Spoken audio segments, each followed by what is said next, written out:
This episode of Hustle Haven is proudly sponsored by the one and only George.Wise, Senior Loan Officer with CrossCountry Mortgage and our preferred lending partner.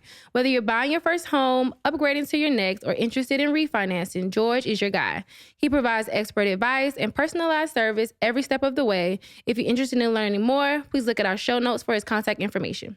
Now back to the episode. Happy Monday and welcome back to your favorite podcast, Hustle Haven. We are your hosts. I am Taisha Renee. And I'm River the Realtor. And it's another week and another new episode. Per usual, I feel like every single episode we're like, I'm so excited for today's episode. Literally. I think you really say that every time, River. I really do be excited for every episode. As we should. But today we're like extra excited because we have another phenomenal guest with us today. We have Miss Mecca Clarke. Just a little introduction on her, y'all. She is a visionary brand photographer, media entrepreneur, and founder of Black Girl Shoot, which is a dynamic community and event series created to empower Black women in media. She's also a mentor and a speaker dedicated to helping photographers and creative entrepreneurs just like you turn your passion into profitable, purpose-driven businesses. I love it. I love that. And that's what this podcast is about, y'all. We want to turn our passions into profitable, purpose-driven businesses. Heavy on the profit. Profitable first. Heavy on the profit. Heavy on the profit, okay? So, y'all, today we're going to be talking about how to essentially burnout-proof your brand. Because we know as entrepreneurs, we get tired. We get tired. We've had an episode on it before. We get tired, y'all. So Mecca she's been through that I'm tired phase. And so many times. She's going to walk us through like how her systems and storytelling has helped with that. And she's going to also talk about the power of visuals because she's a photographer. And if you need your visuals together, she's your girl. And really shout out to you because I ain't gonna lie, I don't know that I see too many women in like the photography space. Like every time I see a photographer, it's usually a man. So shout out to you. Dominating the male-dominated space. No, not at all. So that's another reason why I started Black Girl Shoot because I used to go to a lot of these events. Yeah. And we put on, I was at everybody's workshop when I first started. Every workshop, every panel, every class, everything. As you should. And when I looked around, there was women there, but it was just far few in between. I was like the only girl, let alone the only Black woman at that. And I was like, I know there's more of us in this space. Yeah. I know it is. And it's just like, if I know I wanted to have a conversation with another girl that looked like me or talking to another guy, he's not going to understand us talking about what did you put on your blush? They never do. What is your setting powder? What is going on? And then we all and then we flip the switch, and we start talking about business right after that. Like they can't code switch like that, like you can with your sister. So honestly, that was one of the main reasons why I started Black Girl Shoot, to really create that space because I was longing for something like that. I love that. Okay, before we get into Black Girl Shoot, because we're gonna get there. We'll roll back. We got so much to talk about.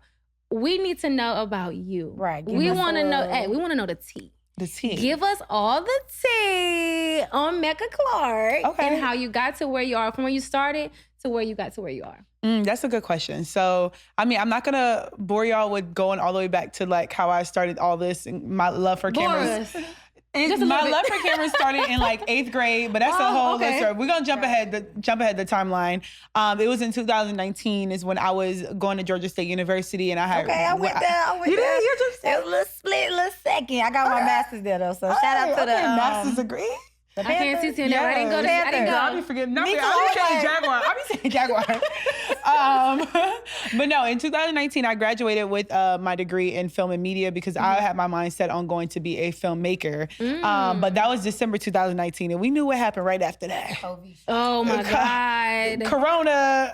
Changing everybody's plans. Right. The panoramic just threw off everything. And for me, I was young, 21 years old, and I didn't really have like anything else lined up. Like I was one track minded, but then everything else was shut down already. So it's like, what am I gonna do next? And so at the time I was also working as a banquet server at a job. And that was like, my bread and butter. And before you knew it, come March of the following year, I was fired. And so I just graduated college. I'm 3 months out of graduating college. No job prospects lined up. The only job that I knew of was laid me off. But I truly believe that when God is trying to transition you or push you into a new season, he is going to sometimes. You can take the step on your own, but sometimes he just force you. He'll push you. Let me let you go ahead and go. He will push you. And so that was that little push that I needed to get started. Now, did I start taking it seriously immediately? No, because I didn't have the training. I didn't have a lot of the things that I needed. It was just like, okay, the seed was then planted to just go ahead and get going. Yeah. How long did it take?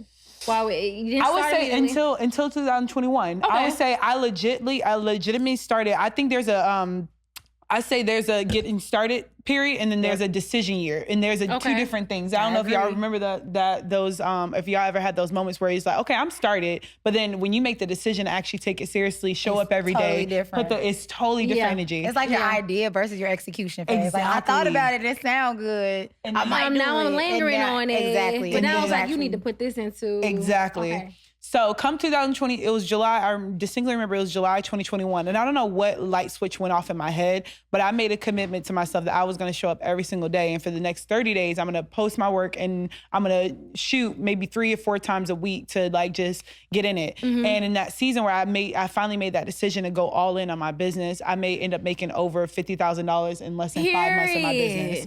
And that's how you do it, okay? Say it again. How much did you make? Over $50,000 when you in less than 5 decided to lock in. That's all it takes. And so the execution is showing up. There was a day and night difference from just saying, all right, I'm doing this thing. Yeah. But I think God needed to take me through this pruning process of like making the mistakes, the trial and errors, all the things. And even as exciting as it was in that season to have, hit those numbers and doing so well, I did it out of a place of operating in my own strength almost. Okay. Meaning I stopped trusting God for a season because I was like, oh, I need to take on every single client. I need to take on every single booking. I need to discount my price to accommodate every single budget. And so what that left me ultimately was in a place where I was just burnt out.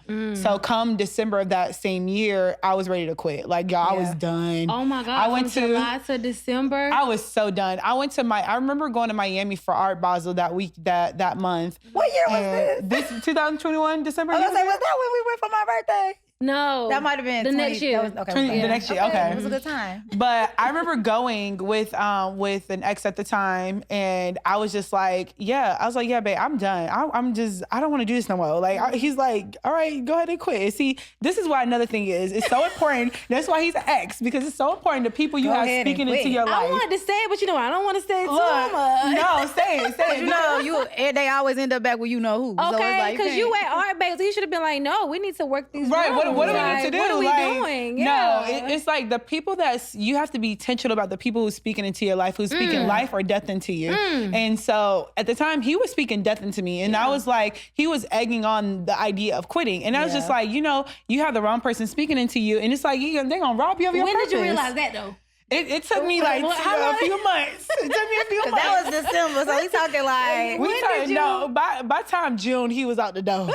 Because it was a little same period. thing. You gotta go through your idea phase, and then you gotta execute getting rid of them. And then when you grow, people gotta go. When you grow, they gotta go. People gotta go. Yeah. And you don't let nobody rob you out your purpose. Yeah. God was taking me maybe through that burnt out season. It took me getting past it to look back and like, oh, I was going through that because I needed to teach somebody else how to get over those speed bumps, or I needed to develop my own systems. I had to put the right things in place. Yeah. And so how I got out of that and whatever he was speaking into me and the negative thoughts I was speaking into myself was I hired help. Like, I needed coaching. I had to get outside of myself and get in rooms and get around people who had been on the journey before me, who had the same experiences and made it past it and had the actual results of being successful. I want to talk a little bit about the burnout piece though, because I feel like this is a very common thing. Every time I talk about my season of burnout, it's very similar to yours. It was when I was at the height of my career. It was when I was at the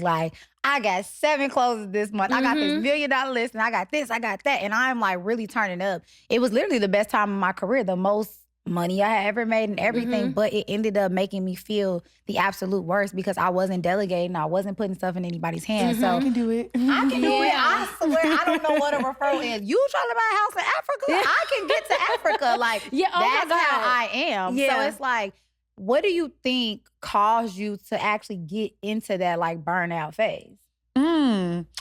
Well, I think the thing is, I think on social media, I think our generation sort of lives in this era of hustle culture. Yes. And shout out to Jayla because she said that on the show. Hustle culture go crazy. Hustle culture is so real. And I think even in that 2020, 2021, y'all remember the Forex era?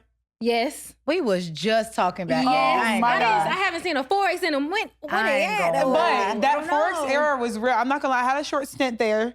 Okay. But I can see just it. keeping it stacked. Keeping it real. But I had a short stint there, but even without even having a stint there, I think that whole era perpetuated this whole culture of hustle. Like and if you're not working, you're not getting no money. You're the independent Black woman. I can get it. And then honestly, even outside of that, me growing up, I don't know about y'all, but I grew up with a single mom. I watched her a lot of ways raising three kids on her own. She would go to work her corporate job, run her business, and then come back and make sure we were straight. Shout out to her. I admire her. But watching that's something I learned very early on. That's something I'm working on unlearning of that hyper independent Black woman trying to do it all, trying to maintain it all, and how that has trickled over Let's into highlight that, the hyper independent. It's not just independent Black women. Y'all take it a step further. Hyper independent. Yeah, because I feel like as Black women, we're always trying to prove something, trying to prove ourselves like, hey, we can do this, but at what cost? Yeah, you know what I'm saying? cost? Like, yes, we can do this, but I feel like we have to remember that we don't have to do it by ourselves. You have to do it all. But I know for me, we can be stickler. Like we all got certain ways that we want things done. I think that's the hardest part for me of like hiring somebody or doing something like that. But we kind of have to remember like that's what you teach people for. Literally. Like you have to teach people your processes. You have to have the patience. Yeah, you have to have that patience to bring people in and the trusting part of bringing people into your business to get it done. So Agreed. I want us to go away from like I could do bad all by myself. I gotta let it go. Do bad with you. Give me some help. Let's get it done together. Okay. Like, thank God for the era that came after the hustle culture era was the soft life era. I love the soft life. Soft life. Shout out to femininity. Like I was loving those seasons. Like we still there. I feel like we're in the soft girl era right now.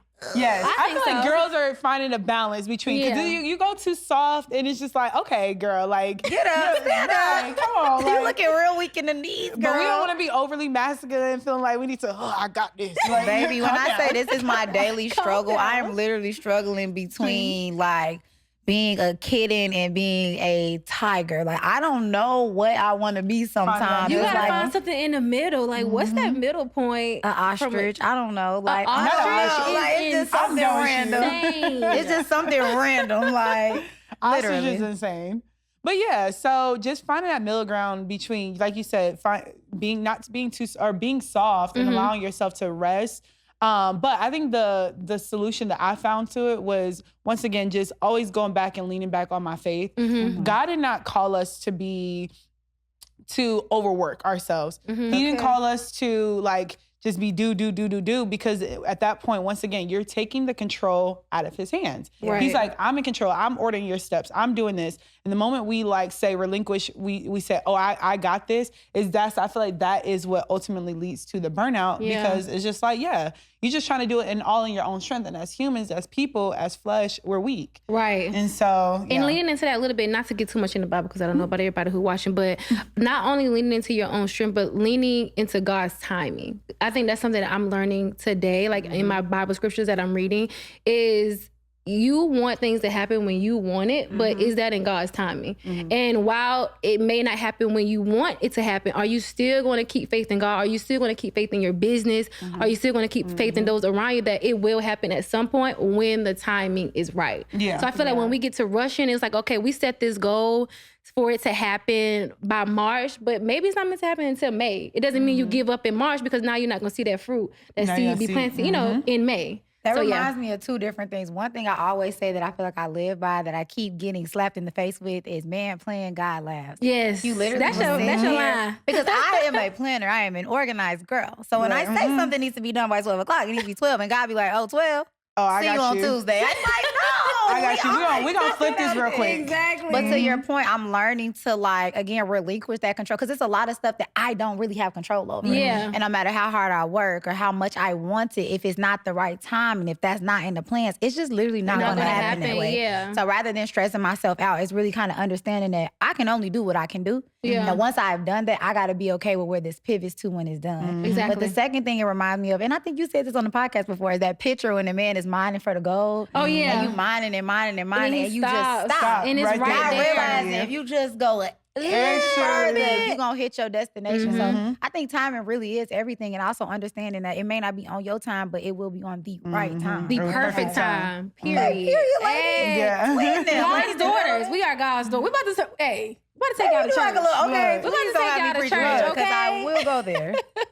But let's kind of follow up on your burnout. So you made $50K, you felt burnt out. Bae say, hey, give up. We're going to go somewhere else. But you decide, you know what? I'm getting into this. I'm going to redo how I do everything. So you got the things in place, people. What about, I know you mentioned something briefly about your systems and how that also helped you too. So let's kind of talk about how you getting everything in order helped you kind of like, I guess, ignite that passion again. Yeah.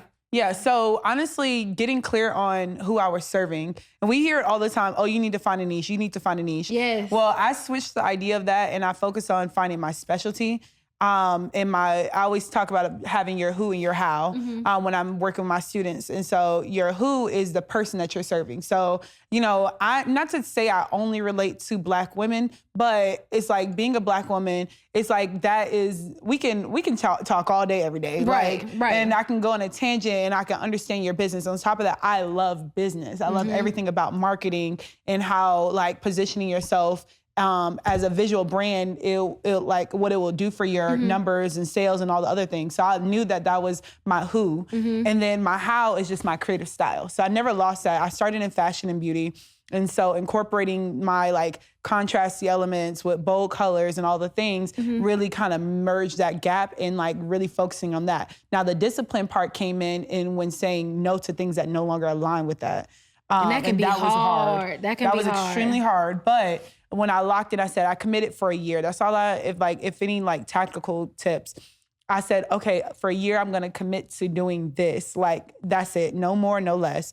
And that one commitment saying I'm gonna do this for an entire year literally exploded my business because then it made me the go-to photographer for lifestyle. In that space. So that was the first way I did. I narrowed down and stopped working with every single person that came my way. And then once again, incorporating the systems. So a lot of times as creatives, I'm like a squirrel. Like, squirrel, I'm off to the next thing real quick. And so I knew as a creative, if I wanted to create an edge for myself in this space, I know it wasn't just me. It's a lot of creators who are like that. Because I'm sure y'all worked with photographers before who didn't send you your pictures, who didn't deliver on time. Shout out to K Photos because we never had that problem anymore. Look, but it was a long time coming. Right, but I just knew that being in the space, even working for myself, hiring other photographers, I was like, dang, this is what my clients be talking about. This is the ghetto. But I was like, okay, let me put some things in place where I knew I'm gonna be able to deliver stuff on time. I knew my communication with my clients were gonna be on point. So I got CRMs, I got all the things that is gonna really hone in on my systems, and then most importantly, my pricing.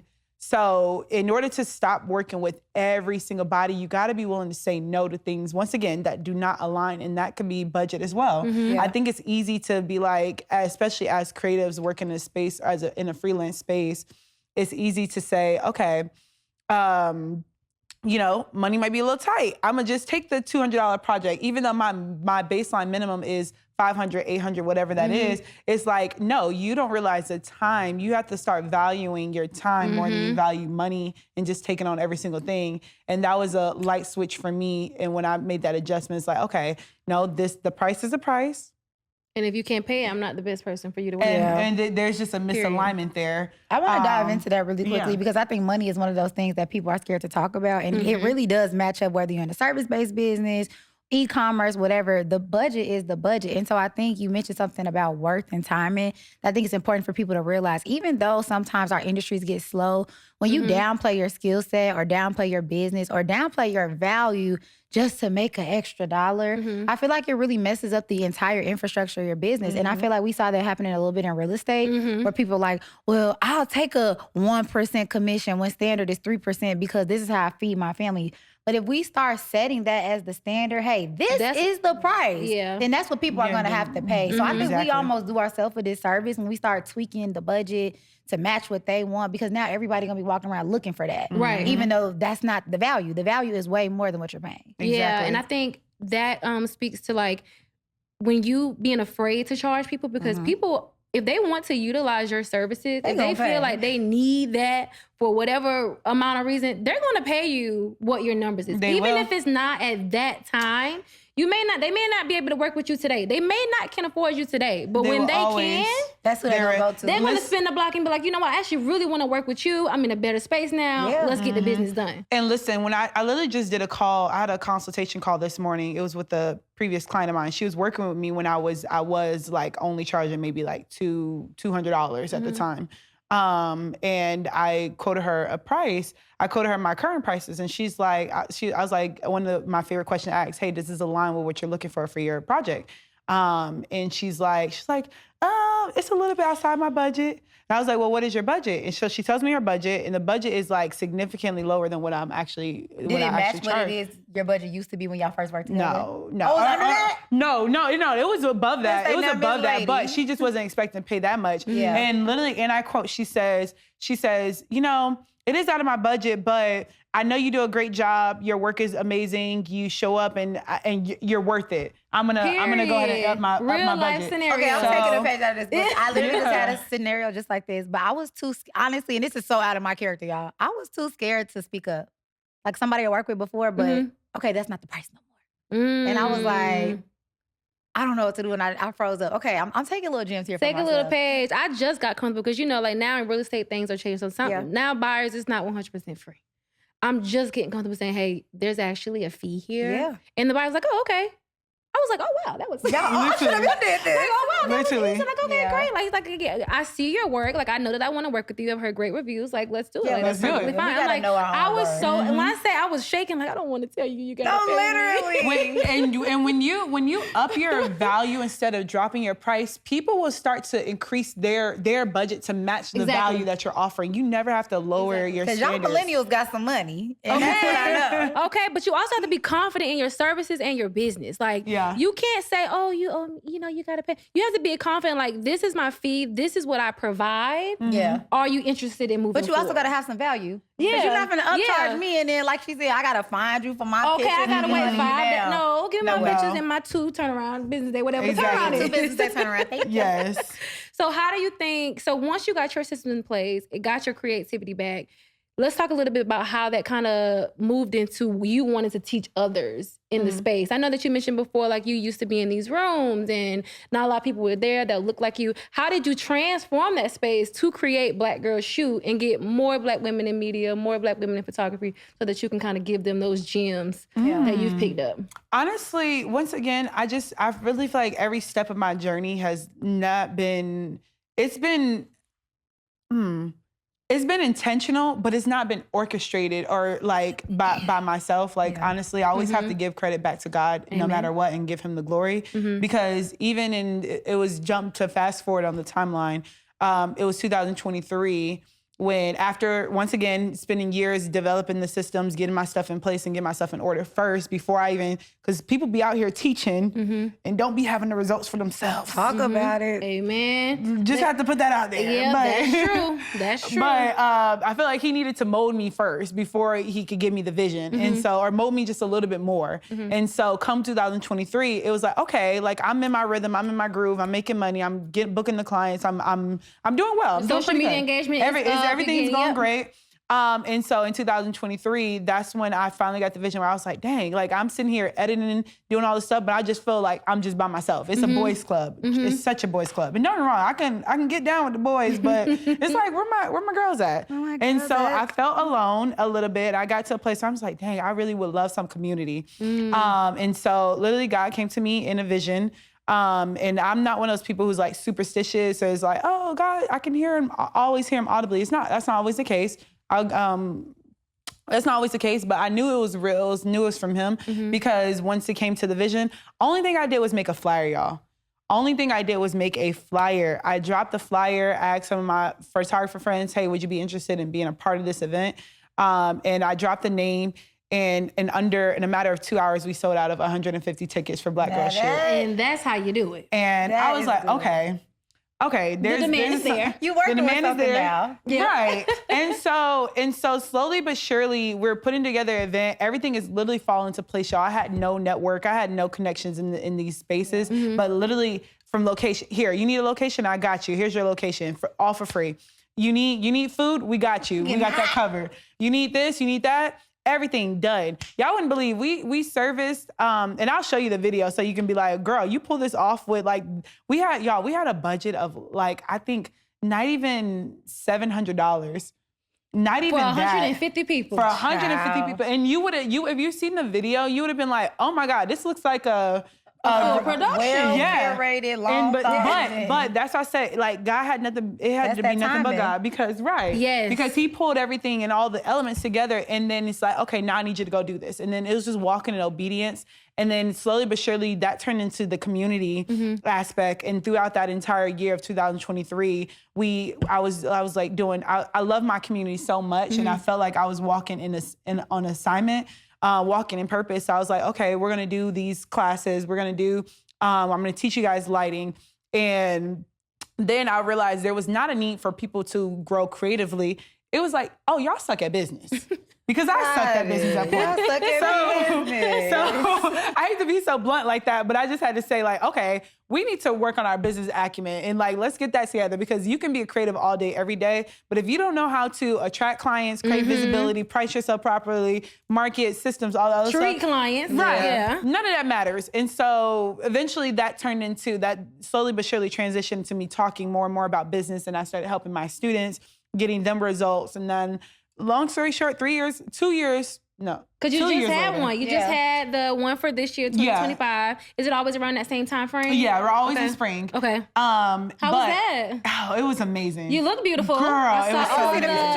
It was so many people in the room. I love the content that I saw. It was a time. And once again, just always, this is the first year we did it as a 2-day conference because I don't like only events that is like, oh, here's motivation. Let's get motivated. And then motivation's fickle. Like eventually you get motivated and then what happens 2 days after the event? You get stressed. I'm motivated to do something and don't know what to do. Yeah. So I was like, let me actually give you guys some tactical steps, actionable tools to actually go in. When you leave here, you can go put foot to the pavement and move the needle in your business. So that way we're not just, oh, I'm so motivated. Yeah. With that, let's do that for our audience. Give us one of those actionable tips that you would give to creative entrepreneurs, but kind of any entrepreneur, anyone in business. Like, what's that one actionable thing you would say, go out and do this to grow your business? Yeah, so here's a little bit of secret sauce.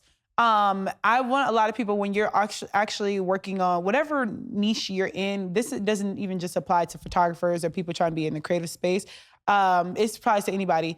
Find brand ambassadors for your business, right? We see these big corporations and we see what they're doing and when they're releasing a product, they're gonna find a brand ambassador, somebody that directly aligns with the type of client, the market that they wanna work in to promote their brand. And so in relating it back into the photography space, a lot of times we're told to test shoot, right? Work for exposure, which is nothing wrong with that. But what I want you to do is instead of just like, hey, I'm gonna pick a random model or I'm gonna pick just anybody random to represent my business, find a brand ambassador. If I want to be, I didn't figure out later on until that I wanted to work with real estate agents and be in the real estate space. But if I would have known early on, I would have went to a real estate event. Hey, can I shoot for your brand, right? Obviously have good work too. Yeah. Come on. Because they love some free content. That's going to be good. Right. And then, hey, let me go ahead and shoot for your brand in exchange. Let's do a collab post, right? That's what you're doing. Not only are you building that profitable portfolio,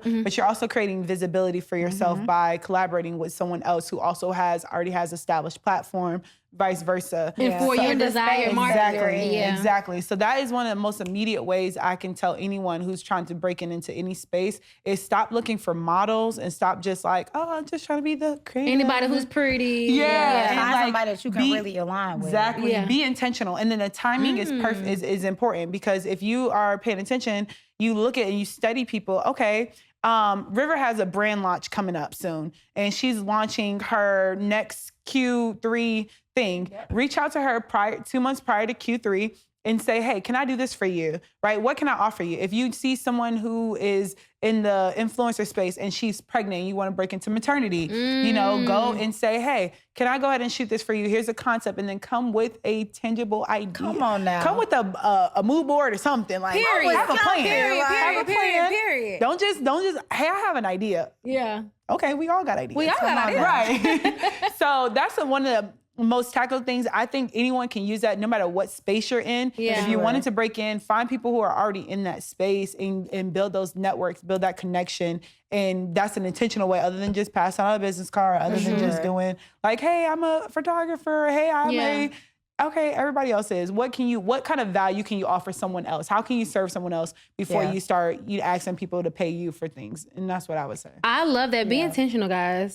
As entrepreneurs, we have to be intentional and know exactly what we want so that we can know what we're running after and not chasing after every single thing we see on social media. And I want to give kudos to you really quick because I feel like this is a really good example of why we started this platform. There's so many different businesses. There's so many ways to be an entrepreneur, and they all kind of align with each other, right? Really understanding how to run a business, no matter what your concept is or what you're doing, is so important. It always backs into what are your business values and how you are doing things to really align with other people's businesses to help yourself grow. So I feel like with you being a photographer, we're in real estate, two completely different industries, but still a lot of overlap. So no matter what your business is, I hope that everybody who's tuning in can really see, like, it comes down to the business, baby. Like, just have your business together. Make sure your back-end systems are in place. For sure. Period. Point blank, period. Or you're going to burn out people. We don't want to do that. Well, Mecca, we thank you so much for joining us today. This was an amazing conversation. Make sure you guys comment, like, share with your friends, subscribe to the channel. We will have all of Mecca's details in the show notes below so that you guys can connect with her. Of course, if you're looking for a photographer, especially my realtors, because that's your specialty. Yes. Hey, this is our girl. She's gonna get us right. Go on her page, check out her work, and make sure you book her. Period. Yes. Anything else? I don't think so. I think we're good, y'all. See y'all next time. episode. Bye.